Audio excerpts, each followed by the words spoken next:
नमस्कार श्रोता, रेडियो कान्तिपुरको प्रभातकालीन नियमित कार्यक्रम द हेडलाइनर्समा यहाँलाई स्वागत छ। कार्यक्रममा आज म प्रकाश पाठक उपस्थित भएको छु। हाम्रो नियमित कार्यक्रम हेडलाइनर्समा हामी विभिन्न विषयमा अतिथिसँग विचार विमर्श गर्ने गर्छौं। यसै क्रममा आज हामी नेपाल कम्युनिस्ट पार्टी नेकपाको एकता प्रक्रियाको टुङ्गो लाग्दै गएको विषय तथा पछिल्लो समय दुई अध्यक्ष बीचको छलफलले दिएको सन्देशका विषयमा राजनैतिक विश्लेषक विष्णु सापकोटासँग कुराकानी गर्दैछौं। कार्यक्रम सुन्दै जाँदा आजका हाम्रा अतिथि राजनैतिक विश्लेषक सापकोटालाई कुनै प्रश्न वा जिज्ञासा राख्न मन लागे हाम्रो स्टुडियोको टेलिफोन नम्बर 0155414905 मा आफ्नो प्रश्न टिपाउन सक्नुहुन्छ। अहिले तपाई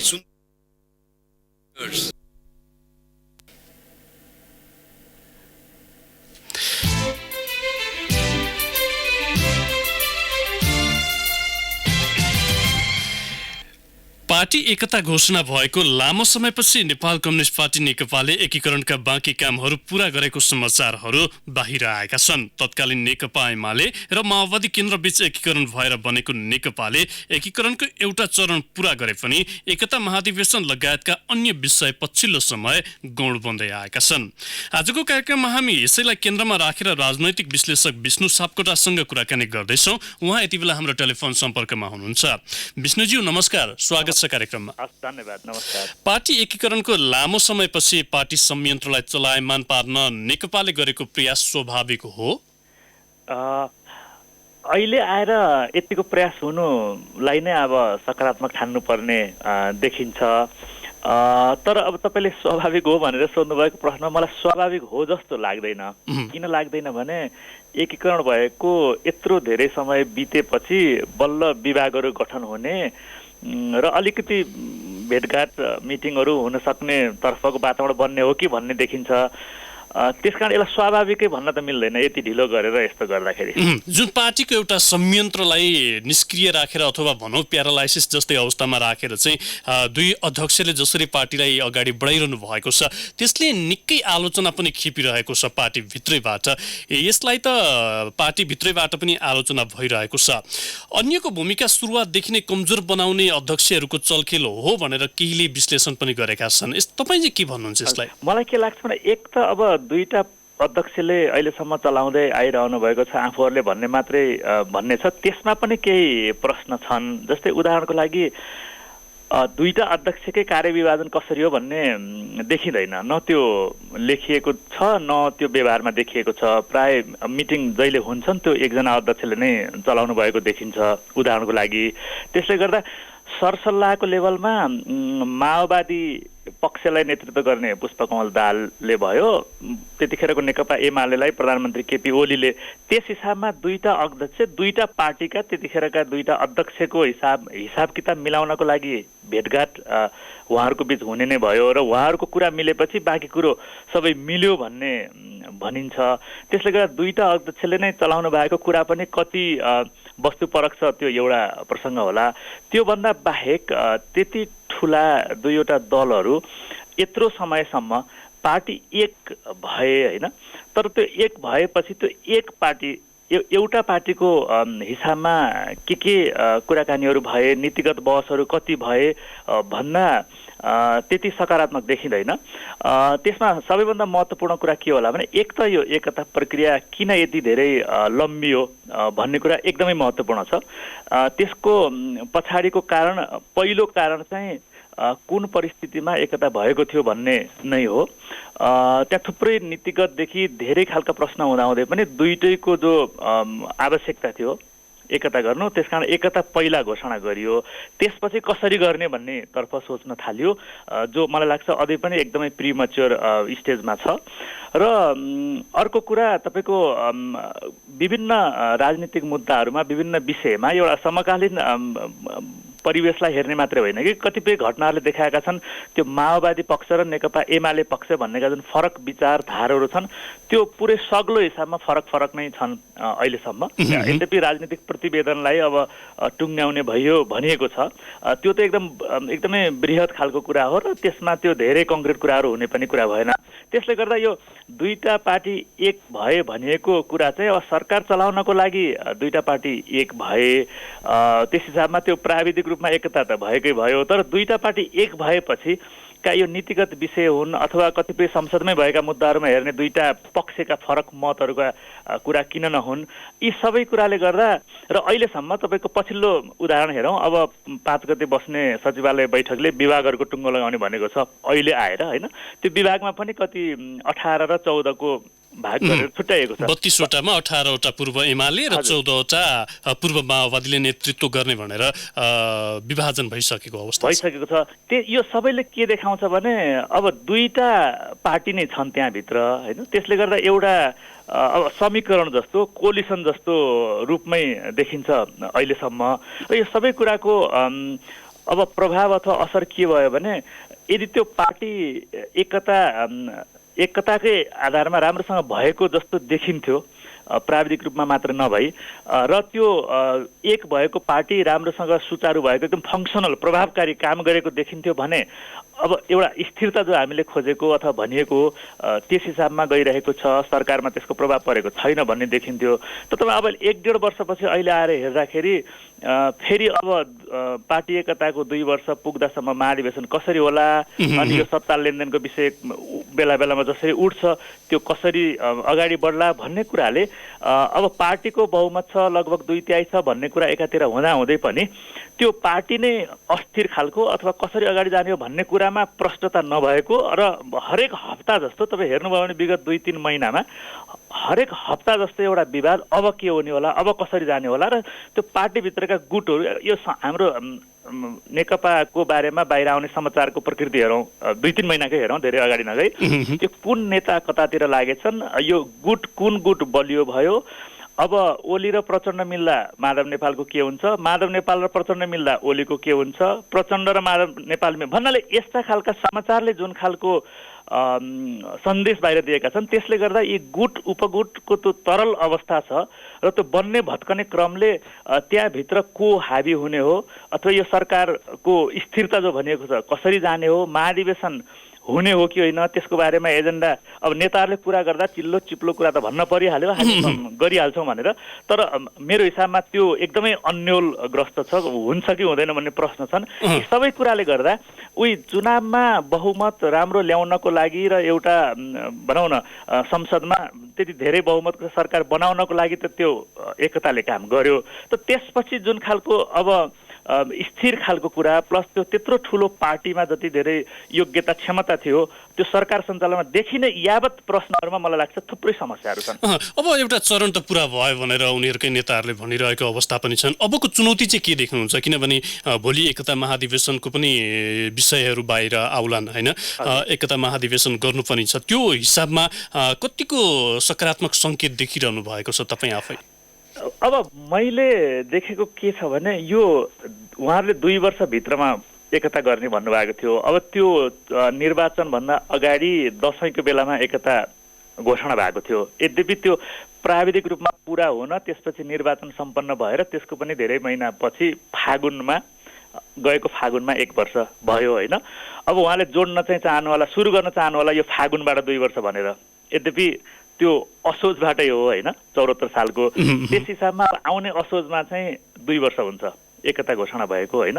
र यदि महाधिवेशन र अर्को महत्त्वपूर्ण पक्ष के छ भने तत्कालीन माओवादी केन्द्रको महाधिवेशन 69 सालमा भएको थियो होइन, अब अहिले 7 वर्ष भइसक्यो र एमालेको महाधिवेशनबाट त्यतिखेर केपी ओली अध्यक्ष निर्वाचित हुनुभएको 5 वर्ष पुरा भयो, असार मसान्तमा 5 वर्ष पुरा भयो भनेपछि त्यस हिसाबले हेरेर दुईटै पार्टीका अध्यक्षहरू अनिर्वाचित हुनुहुन्छ अहिले होइन। भनेदेखि महाधिवेशन कै सन्दर्भमा कुरा गर्दा अब दुईटा पार्टी एकता भएपछि फेरि पनि प्राविधिक रूपमा निर्वाचन आयोगमा हामी दुईटा पार्टी एक भएको कारणले 5 वर्षभित्र नगरे पनि हुन्छ भन्ने एउटा व्याख्या भयो। तर त्यो ऐनको मलाई लाग्छ स्पिरिट त्यो होइन। जे होस्, तपाईँले सोध्नुभएको प्रश्नमा मलाई के लाग्छ भने महाधिवेशन सकेसम्म पर लैजाने दुईटा प्रमुख शक्तिशाली धारको प्रयास रहनेछ। त्यो भनेको अहिलेका दुईटा जो अध्यक्ष हुनुहुन्छ आफूहरूको शक्ति सन्तुलन र आफूले चाहेको के हो, अब अध्यक्ष आफू हुने अथवा आफू प्रधानमन्त्री हुने, अर्कोलाई अध्यक्ष बनाउने, यी कुराले नै महाधिवेशन मलाई लाग्छ सकेसम्म पर धकेल्ने प्रयास हुन्छ। र अहिले न अध्यक्ष न प्रधानमन्त्री भएको पक्षबाट महाधिवेशन चाँडै गरौँ भनेर दबाब हुन सक्छ। त मैले अहिले सहज हिसाबमा भनिएको समयमा महाधिवेशन होला भन्ने मलाई लाग्दैन। अब यो कस्तो रहेछ भने यदि धेरै नकारात्मक कुरा, अस्थिरताका कुराहरू बाहिर आइराख्दाखेरि 1-1.5 वर्षपछि अब विभाग बन्ने भए, अब केन्द्रीय समितिको बैठक बस्ने पो हो कि ओहो सचिवालयको बैठक बस्यो भन्ने कुरालाई नै एकदमै ठुला सकारात्मक जस्ता मान्नुपर्ने, किनभने धेरै नकारात्मक र त्यति पनि नभएको स्थितिमा। तर यो महाधिवेशन गर्नेतर्फ कहिले होला भन्ने प्रश्न भइहाल्यो। तयारी पनि सुरु हुन्छ जस्तो मलाई लाग्दैन केही 2-3 महिनासम्म। अब तपाईँले जुन एउटा परिकल्पना गर्नुभयो अथवा जुन एउटा सपना अथवा त्यो सम्भावना देख्नुभयो, यसले चाहिँ कार्यकर्ता र आम शुभचिन्तकमा कस्तो प्रभाव पार्छ? किनभने एउटा अँध्यारो अवस्था त भोलिका दिनहरूमा पनि देखिने सङ्केत तपाईँले गरिरहनु भएको छ। पार्टी अस्तव्यस्त छ, प्रक्रियागत रूपमा जान नसकिरहेको अवस्था पनि छ। यसले त्यसको प्रभाव त्यहाँ चाहिँ कस्तो पर्छ? यो प्रभाव परि नै रहेको देख्छु मैले। पहिला कुरा त यो शान्ति प्रक्रिया, यो सङ्क्रमणकालका विभिन्न राजनीतिक मुद्दाहरू, त्यसमा अब माओवादी र एमाले त दुईटा फरक पार्टी थिए, फरक विचार, फरक एउटा त ओरिएन्टेसन हुने त भइ नै हाल्यो। तर पार्टी एकता भएपछि पनि हामीले यो 1-1.5 वर्षमा त्यो संसदमै होस् अथवा बाहिर होस् त्यो एकदमै फरक खालको दृष्टिकोण देखि नै रहेका छौँ। तपाईँले लोकसेवा आयोगको त्यो विज्ञापनको सन्दर्भलाई हेर्न सक्नुहुन्छ अथवा अन्य धेरै कुराहरूमा त्यो दुईटा पार्टी अहिले पनि फरक छन्। त्यो दुईटा पार्टी एक ठाउँमा आएको स्थिति, तर चाहिँ विचार दृष्टिकोणको हिसाबबाट एकदमै फरक भएको स्थिति छँदैछ। त्यसको प्रभाव अहिले पनि छ र मलाई लाग्छ यो पार्टीका अलि तल्लो तहका नेता अथवा जिल्ला, वडा, स्थानीय तहसम्म त्यो अन्यल पुरै छ। त्यसले गर्दा अब नेकपा एमालेमा एउटा मात्रै गुट नभएर त्यहाँ अब 2-3वटा भएको कारणले अब आफ्नो गुट आफूले मानेको नेताले के भन्छ त्यसै अनुसार जानुपर्ने होला भन्ने खालको भावना देखिन्छ। र माओवादीमा अब उनीहरू एमालेको तुलनामा अलि सानो, निकै नै सानो भएको कारणले पनि त्यो तत्कालीन माओवादी समूहभित्र धेरै विवाद नभई अब प्रचण्डले जे भन्नुहुन्छ त्यही नै होला भनेर त्यहाँ चाहिँ अलि बढी एक ढिक्का भएको स्थिति देखिन्छ। त्यसले गर्दा यो अब पार्टीको आगामी कार्यदिशा कस्तो होला, एकता प्रक्रिया नै कसरी जाला, अब अथवा कुनै पनि विषयमा हेर्ने दृष्टिकोण के होला भन्ने हिसाबमा त्यतिखेरको माओवादी समूहले माओवादीकै नेतृत्वलाई हेरेर विचार बनाउने र एमाले तर्फकोले एमालेकै यदि एक मत छ भने, होइन भने आफ्नो गुटको नेताको भनाइ आशय बुझेर विचार दृष्टिकोण बनाउने क्रम यथावत छ। त्यसले गर्दा यो कस्तो प्रभाव पर्ला होइन कि प्रभाव एकदमै गहिरोसँग अहिले नै परि नै सकेको छ। अब यहाँनिर के पनि देखिन्छ भने जस्तो सीमित स्वार्थले बनाएको साथीको यात्राकै क्रममा रहेका छन् अहिले जुन पार्टी नेतृत्व गरेर दुईजना अगाडि बढिरहेको छन्, यो ठ्याक्कै यही हिसाबले चाहिँ अगाडि बढिरहेको भनेर भन्दा फरक हुन्छु म? यो भन्दा फरक हिसाबले जाने मैले देख्दिनँ। अब तपाईँले सम्झनुभयो भने केही हप्ता अगाडि यो जनताको बहुदलीय जनवाद नै अब नयाँ बनेको पार्टीको लाइन हुन्छ भन्ने खालको कुरा आयो। त्यसरी होइन भनेर दुईटा अध्यक्ष बीच बसेर कुरा मिलाइयो भनियो। त्यो यति तदर्थ थियो कि त्यो कुन हिसाबले जबज नै चाहिन्छ भनियो, फेरि कुन हिसाबले होइन, एकता गर्ने बेलामा जुन खालको सहमति भएको थियो त्यही हिसाबमा जानुपर्छ। यी 21औं शताब्दीका जनवाद यावत कुराहरू जुन बाहिर आउँछन् अनि तत्काल सेलाउँछन् नि, यसले गर्दा के देखिन्छ भने त्यो गुटहरूको समीकरणमा कुन चाहिँ गुट प्रभावकारी हुने अथवा आफ्नो रणनीतिक स्वार्थका हिसाबमा कुन चाहिँ कार्यदिशा कसरी अगाडि बढाउने भन्ने बाहेक यो 1-1.5 वर्षमा खासै के पनि भएको छैन। त्यसले गर्दा अब यो भन्न अलि अब कसैलाई मन नपर्ने पनि हुनसक्छ, खास गरी पार्टीको नेतृत्वमा बसेर जसले यो कुरालाई प्रतिरक्षा गर्नुपर्छ। यद्यपि व्यक्तिगत कुराकानीमा उहाँहरू प्रायले सबैले स्वीकार्नुहुन्छ सबै समस्या छन् भनेर, हामीहरूले बाहिरबाट देख्ने भन्दा अझ धेरै समस्या छन् भनेर सम्बन्धित पार्टीका नेताहरूले नै भन्नुहुन्छ व्यक्तिगत कुराकानीमा। अब बाहिर त भन्न मिल्ने कुरा भएन। तर त्यो के हो भने यो दुईटा पार्टी एक भएको भन्ने कि नभन्ने उही हामी त पर्खर हेरेको स्थितिमा छौँ कसरी जान्छ भन्ने खालको एकदम त्यो अस्थिर अन्यमनस्क स्थिति केन्द्रीय तहकै अथवा स्थायी समिति तहकै नेतृत्वमा देखिन्छ र सबैले पर्खेको के भने अब आफ्नो भूमिका सबै भन्नाले अब कोही कोही त्यस्तो नहुनु होला जो अलि विचार सिद्धान्त अथवा एउटा आस्थाको कारणले अझै पनि पार्टीमा हुनुहुन्छ तर आम रूपमा नेतृत्व तहकै त्यो केन्द्रीय अथवा स्थानीय तहको होस् अब कसरी बढ्ला र त्यसमा आफ्नो भूमिका कस्तो होला र आफ्नो भूमिका सुरक्षित गरौँ भन्ने नै देखिन्छ र महाधिवेशन म महाधिवेशनतर्फ फर्केँ मैले अहिले हेर्दा यो दुईटा पार्टी एक भएपछि त्यो एकता महाधिवेशन जो गर्ने भनिएको छ त्यो हुन्छ कि हुँदैन भन्नेमै मसँग चाहिँ धेरै प्रश्न छन्। विष्णुज्यू जस्तो तत्कालीन एमालेका शीर्ष नेताहरू जुन अहिले नेकपा गठन भइसकेपछि जसरी छटपटिरहनु भएको छ यसलाई चाहिँ तपाईँ कसरी लिनुहुन्छ अथवा यसले चाहिँ के कुराहरूलाई चाहिँ व्यक्त गरिरहेको छ अहिले? अब यो एकता प्रक्रियाले त्यहाँभित्रका त्यति धेरै महत्त्वपूर्ण भूमिकामा भइरहेका नेताहरूलाई पार्टीमा कुनै पनि खालको भूमिका दिएन। के बोल्ने के नबोल्ने राजनीतिक मुद्दाहरूमा भन्दा पनि व्यक्तिगत हिसाबमा बोल्नुपर्ने स्थिति देखियो। त्यसले गर्दा त्यो सुरुमा जो एकता हुने भयो त्यो बेलामा यो एकदमै ठुलो नाटकीय कुन हिसाबमा भयो भने त्यसको त भोल्युम एकदम ठुलो थियो। अब हुँदैन होला भनेको कुरो भयो भन्ने भयो अनि भएपछिको तत्कालको स्थितिमा अब निर्वाचन थियो त्यसमा सँगै जानुपर्ने कुरा भयो र निर्वाचनपछि यति ठुलो जनमत प्राप्त भयो कि त्यो जनताले अनुमोदन गरे त्यो एकतालाई त्यो यथार्थ हो होइन। ठुलो समर्थकको भनौँ न समूह चाहिँ एकदमै खुसी भयो। त्यो हिसाबमा त्यो भूमिका नपाएका नेताहरूले पनि के बोल्ने भूमिका कसरी खोज्ने भन्ने त्यो कुरै बुझ्न नसके जस्तो त्यो नेपालीमा भनिन्छ त्यो मेसो नपाउन सके जस्तो अथवा यही हो कि भन्ने जस्तो भयो अथवा कतिपय भूमिका भएन अथवा पार्टीभित्रको यति धेरै व्यथिति भयो एकताको नाममा जे पनि गर्न पाइँदैन भन्ने खालका कुरा उठाउँदा पनि कार्यकर्ता शुभचिन्तकले चित्त नबुझाउने हुन् कि भनेर चाहिँ सुरुका केही महिनाहरूमा त्यतिकै चुप लागेर बसेको देखियो। तर अब त्यसपछि अलिअलि जो बोल्न थालियो त्यसपछि त्यहाँभित्र कति धेरै व्यथिति रहेछन् अथवा पार्टीले कुनै पनि खालको आकार ग्रहण नै गर्न नसकेको स्थिति त पछि उजागर नै भयो। अब अहिले 1.5 वर्षपछि फर्केर हेर्दा यो बिचमा के भयो त त्यो एकीकृत पार्टी बन्ने प्रक्रियामा भन्दा खास केही पनि भएन। अब 2 जना अध्यक्ष सुरुमै तोकियो होइन त्यसपछि दुईतिरैको यति मिलाएर एउटा केन्द्रीय समिति बनाउने भनियो जसको एउटा पनि बैठक अहिलेसम्म हुन सकेको छैन। अब एक पटक बसेको थियो कार्य त सायद निर्वाचन आयोगमा नाम पठाउनको लागि तर त्यो बैठक होइन। अनि अब स्थायी समितिको बैठक 2-3 बाहेक भएको सम्झना छैन। अब त्यो सचिवालय भनेको त्यो गुटहरूको त्यो समीकरण जुन छ त्यो 8-9 जनाको त्यसमा कसले के भन्छ त्यहाँ पहिले थाहा छ। त्यो मिटिङ पनि त्यति बस्दैन भन्नाको मतलब त्यो एकीकृत पार्टीको रूपमा त्यो फङ्सन गर्ने हुन्छ नि एकदम काम गर्ने कामकाजी पार्टी बनेकै छैन जस्तो लाग्छ मलाई अहिलेसम्म। यही हिसाबले अगाडि बढिरहँदा अथवा यही अवस्था रहिरहे भोलिका दिनमा मुख्य चुनौती देखिने अथवा सामना गर्नुपर्ने चुनौती के रहला त? पहिलो चुनौती अहिलेको नेकपाको महाधिवेशन उसले सम्पन्न गर्न सक्छ कि सक्दैन भन्ने हो।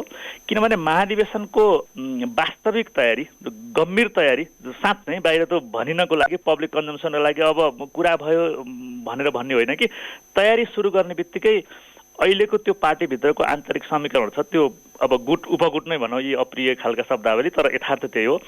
त्यो झन् यति धेरै सलबलाउने तिनको बन्ने भत्कने क्रम झन् यति तीव्र हुन्छ कि को कता जान्छ भन्ने झन् अनिश्चय हुन्छ र त्यस हिसाबले गर्दा त्यो रिस्क लिन एकदम नसक्ने जस्तो र अब आफ्नो भूमिका आफ्नो पद होइन आफ्नो नेतृत्व सरकारमा पार्टीमा सुनिश्चित नगरी अहिलेका खास गरी प्रमुख 3टा जो समूह छन् उनीहरू चाहिँ जानै नचाहने स्थिति छ। यद्यपि मैले अघि भने अहिले अध्यक्षता अथवा प्रधानमन्त्री नपाएको एउटा समूह जान बढी चाहला भन्ने छँदैछ तैपनि 3टैले आफ्नो सुरक्षा प्रमुख चुनौती यो महाधिवेशनमा जाने गम्भीर तयारी यदि सुरु भयो भने त्यसपछि त्यहाँभित्र झन् अस्थिरता हुने त्यो भए अथवा त्यो सम्हाल्न नसकिने कारण अथवा त्यहाँ जाँदाखेरि आफ्नो भूमिका झन् घट्ने हिसाबले त्यो त जाने सबभन्दा प्रमुख चुनौती मैले त्यो देख्छु।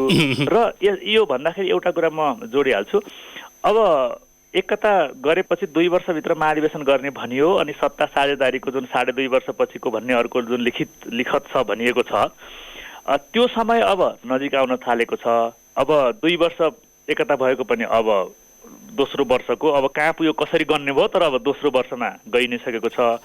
त्यो सत्ता लेनदेनको समय पनि यदि लेखिएको हो भने त्यो नजिक आइरहेको छ। त्यसले गर्दा अब झन् यो खिचातानी बढी हुने र महाधिवेशनमा जानुपर्ने खालको दबाब पनि सिर्जना हुने, तर त्यसलाई कसरी व्यवस्थापन गरिन्छ भन्ने कुरा पुरै अन्यलमा छ। र मलाई के लाग्छ भने एकदम ठोकुवा गरेर के गर्न सकिन्छ भने त्यहाँभित्र कसैलाई पनि ठ्याक्कै यसरी जान्छ भनेर थाहा छैन, यसरी लैजान प्रयास गर्ने भन्ने आफ्ना आफ्ना गुटका कार्यदिशा होलान्, गुटका दाउ होलान्, तर समग्र पार्टीको नेतृत्वको एकतामा यसरी जाने भन्ने विषयमा मलाई लाग्छ छलफल नै भएको छ। विष्णुजी, यहाँलाई म केही बेर कार्यक्रममा रोक्छु, हामी ब्रेकमा जान्छौँ। ब्रेकपछि केही श्रोताका पनि प्रश्न लिएर थप छलफल गर्नेछौँ। कृपया टेलिफोन सम्पर्कमै बसिदिन यहाँलाई आग्रह गर्दछु। अहिलेलाई भने ब्रेकको पालो।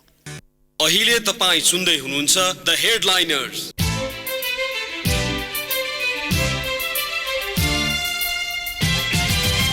ब्रेकपछि कार्यक्रममा यहाँलाई पुनः स्वागत छ। आज हामी कार्यक्रममा राजनैतिक विश्लेषक विष्णु सापकोटासँग पछिल्लो समय नेकपाभित्र देखिएको दूरी र उसले पछिल्ला गरेका निर्णयका विषयमा केन्द्रित रहेर कुराकानी गरिरहेका छौँ।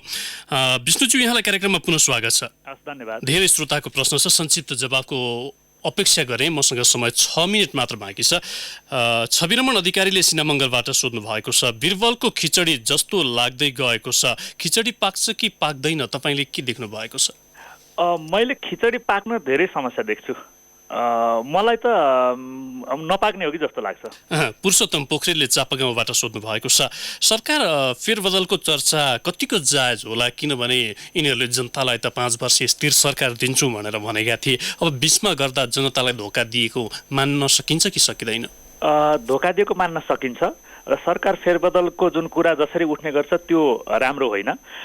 यसलाई यसरी भनौँ, अब अहिलेको सरकारका थुप्रै कमी कमजोरीहरू छन्, थुप्रो आलोचना भएको छ, सरकार प्रभावकारी हुन सकेको छैन भनेर त प्रधानमन्त्री आफैले स्वीकार्नु भएको छ। अब सुरुको महिनामा चाहिँ त्यसलाई डिफेन्स गर्नुभयो, अहिले कमजोरी स्वीकारिएको छ, तर कमजोरी स्वीकार्नु एउटा सकारात्मक हो र थुप्रो आलोचनालाई अब ग्रहण गरेर उहाँहरूले कार्यशैली प्रभावकारिता सुधार्नुपर्ने एकदम जरुरी छ।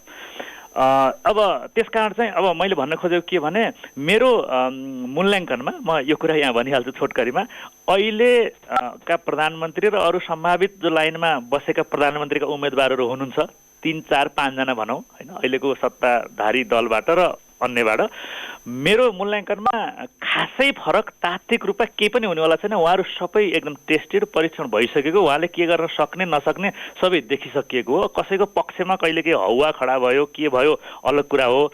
त्यसकारण चाहिँ अहिलेका मध्ये एउटाको सट्टा जो आउन सम्भावित अर्को आएर, अर्कोको सट्टा अर्को आएर कि भने एकदमै जेनेरेसन नै चेन्ज भएर अलि टाढा जान सकिन्छ भने एउटा हो।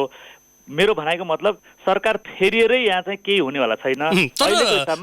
यहाँनिर एउटा कुरा म जोड्न चाहेँ, किनभने नेपालमा त नेपालभित्रबाट भन्दा पनि बाह्य चाहनाको पनि यो असर देख्ने नै गर्दछ हरेक पटक। यसले चाहिँ ती सम्भावनाहरूलाई जीवन्त राख्नका लागि कतिको भूमिका खेलिरहेको छ? यसो छ, सम्भावना त एकदमै जीवन्त छन्। बाह्य शक्ति नभए पनि भित्रै यहाँ पर्खेर बस्नै नसक्ने खालको पनि देखिएको छ नि त हामीले होइन। त्यसभित्र त्यसबिच यदि सरकार आलो पालो गर्ने भनेर लिखत नै भएको, यद्यपि त्यो लिखत भनेको कुरालाई मैले त्यति धेरै महत्त्वपूर्ण मान्दिनँ। त्यो लिखत त कि संविधानमै लेखेको हुनु पर्यो, यति समयपछि सरकार यसरी फेरिनेछ भनेर, र त्यो संविधानमा लेखेको भए पनि त्यो बहुमतले त्यही त ऐन त फेर्न मिल्छ भने यो लिखतको स्थिति खास हैसियत त हामी सबैलाई थाहा छँदैछ। यद्यपि त्यो लिखत छ भने त्यसले राजनीतिक परिस्थिति अर्को निर्माण गर्छ होइन। त्यसले गर्दा त्यो बाह्य शक्ति, अनि त्यस बिचमा त्यो बाह्य शक्ति खेल्न खोज्छन् होइन, आफ्ना स्वार्थहरू पुरा गर्नको लागि खेल्न खोज्छन्। त्यो बाह्य स्वार्थ जोडिन्छ नै, तर बाह्य स्वार्थ नभए भने पनि त्यो लेनदेनका लिखत अथवा अरू समझदारीका कारणले अस्थिरता चलखेल फेर्न बदल्न प्रयास हुने खालका कुरा त हुन्छन् नै। मैले हुँदैनन् भनेको होइन, तर मैले भन्न खोजेको के भने अहिलेको हिसाबमा अहिलेको एउटा प्रधानमन्त्रीको सट्टा फेरि अर्को व्यक्ति प्रधानमन्त्री आएर कुनै तात्विक रूपमा धेरै फरक हुने देख्दिनँ। बरु कमी कमजोरी स्वीकारेर सुधार्नुपर्ने ठाउँमा सुधारेर यो सरकार आफ्नो समय पुरा गर्नु नै मलाई लाग्छ अहिलेको हित त्यही हो जस्तो लाग्छ। सिराहाबाट चन्द्र राईले सोध्नु भएको छ, सत्य निरूपणदेखि अन्य घटनाका विषयमा पनि न्याय सम्पादन गर्न सकिरहेको अवस्था छैन कम्युनिस्टहरूले नै, यो अवस्था अन्त्यका लागि के गर्नुपर्छ यिनीहरूले?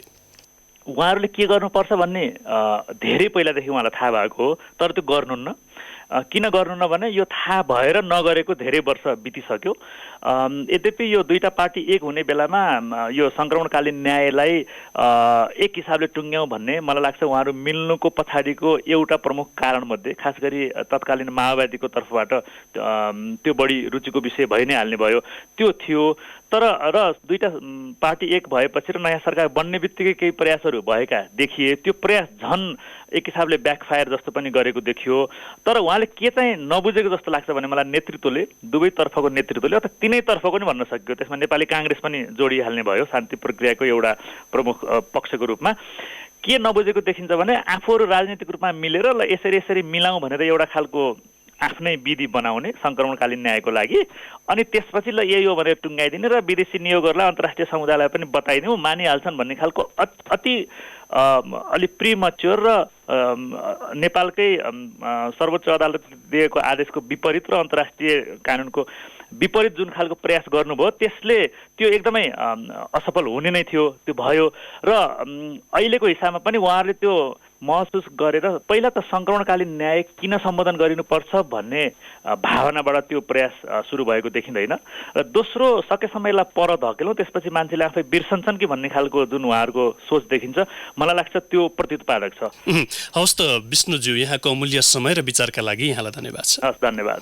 हवस् त श्रोता, आजका लागि कार्यक्रमको निर्धारित समय पनि सकिएको छ। समय अभावले गर्दा हामीले कौशलटार भक्तपुरबाट विश्वम्भर कोइराला, मुकुन्द प्रसाद अधिकारीले गोठाटारबाट, अम्बिका प्रसाद कोइरालाले मोरङबाट र गोपाल राईले धरानबाट सोध्नु भएको प्रश्न हामीले राख्न सकेनौँ। कार्यक्रम सुनेर साथ दिने तपाईँ सम्पूर्ण श्रोताहरूलाई धेरै धेरै धन्यवाद। फरक प्रसङ्गमा अर्का अतिथिका साथ भोलि फेरि आउनेछौँ। तबसम्मका लागि कार्यक्रमबाट म प्रकाश पाठक बिदा हुन्छु। नमस्कार। The headliners.